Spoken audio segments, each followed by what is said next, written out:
Guys, in this video I am going to tell you the major attributes of leadership. These ideas I am going to tell you from a very famous book, Think and Grow Rich, whose ideas I have already discussed in my previous two videos.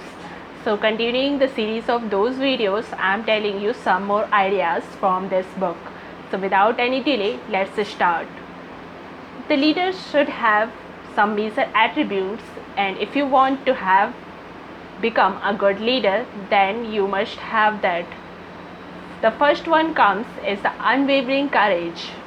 You should have a courage on the basis of knowledge of self and self-occupation.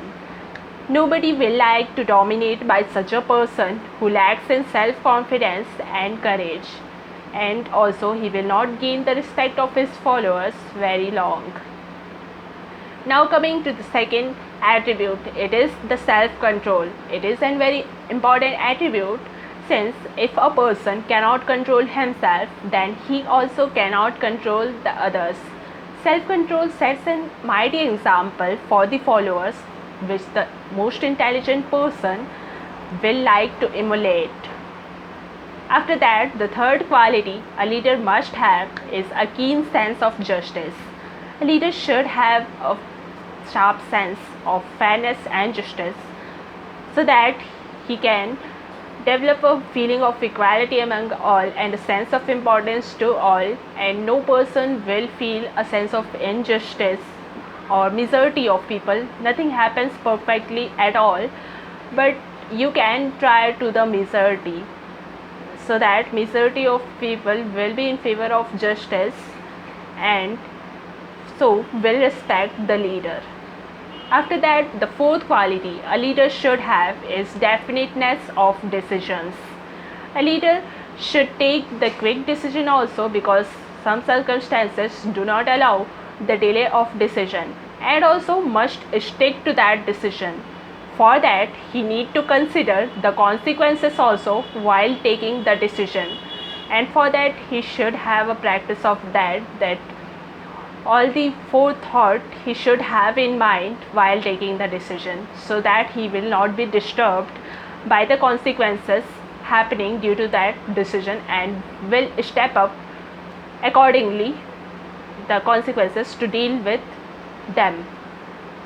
After that, the fifth quality of a leader is definiteness of plans. A leader should plan his work and work his plan. That is, he should have practical plans which he can follow up. And a leader who is just moved by guesswork and impractical plans is just like a ship without a rudder, which will sooner or later will land on the rocks. So that impractical works or plans will not work. You have to make the practical plan so that you can follow it up, and then only it will be useful. After that, the sixth quality of leader is the habit of doing more than paid for. It comes in one of the penalties of leadership, because what the followers expect from you, you have to do more than that and must have a willingness to do that. You can say that if you want to become a leader, then you must be ready for it before taking that position. The next quality a leader should have is the mastery of details of his position, so that he can follow all the responsibilities with proper action and be aware of all his responsibilities, again gaining the respect of his followers. After that, a leader should have a quality of sympathy and understanding. A leader should understand the followers and also understand their problems, be in sympathy with them, and take a proper action for gaining solution of those problems. Then only the followers will get a sense of importance to them and will respect the leader. After that, the ninth quality of a leader is willingness to assume full responsibility. A leader should not always be ready for taking the credit only of the team, but also be ready for taking the responsibility of any failure or any mistake done by the team.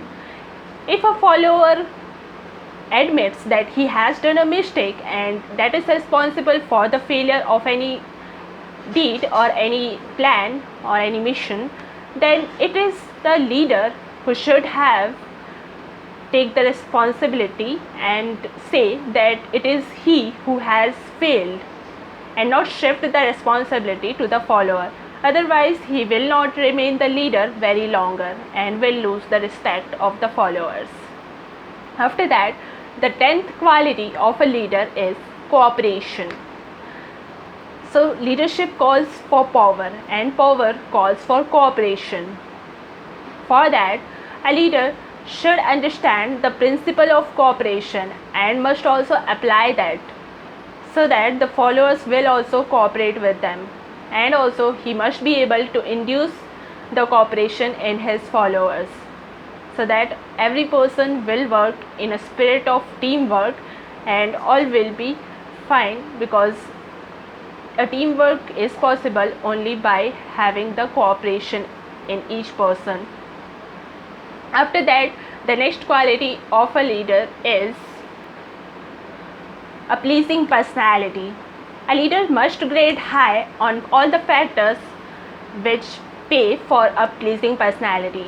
No follower will like such a person who is careless for being in the position of a leader, and he cannot gain the respect of his followers by not having a pleasing personality.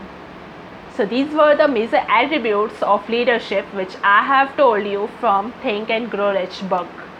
And if you want to have more ideas from this book or any other such books, so you can subscribe my channel by clicking on the subscribe button below, because I will be regularly uploading such videos and you can easily access to those videos by subscribing my channel. And also you can click on the bell icon so that you get notification whenever I will upload my next video. Also you can share it with your friends and relatives so that they may also be benefited from it. So meet you soon guys in my next video. Till then, take care and stay happy. Bye bye.